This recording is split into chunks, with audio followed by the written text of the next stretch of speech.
Welcome to our channel. Today we how to authenticate with Outlook on Windows using MFA and security keys. Detailed guide step by step clearly. Begin by ensuring you have your security key ready and are logged into your Windows device. Open the Outlook application on your Windows computer. If you are not already signed in, click on Sign In. Enter your email address associated with your Outlook account and click Next. You will then be prompted to enter your password.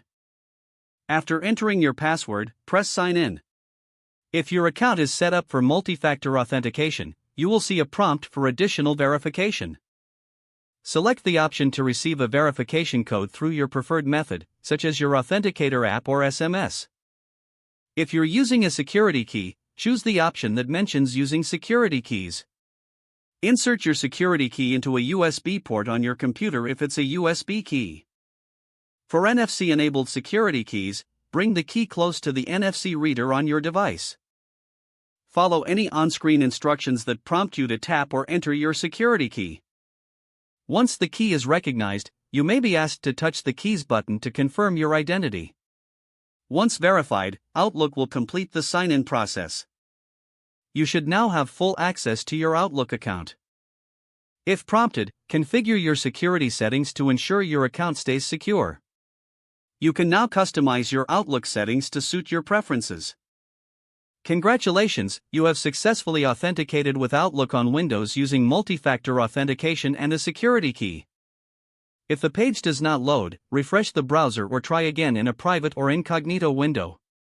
Make sure you are using the correct email address, then retype it carefully to avoid small typos.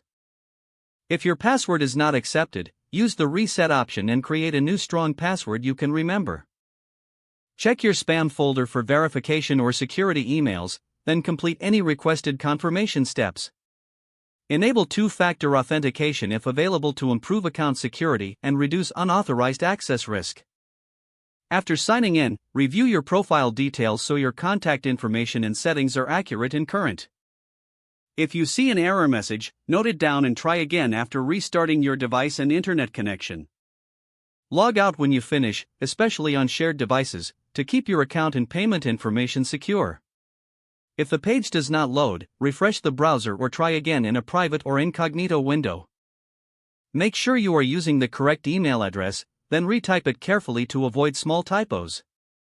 If your password is not accepted, use the reset option and create a new strong password you can remember.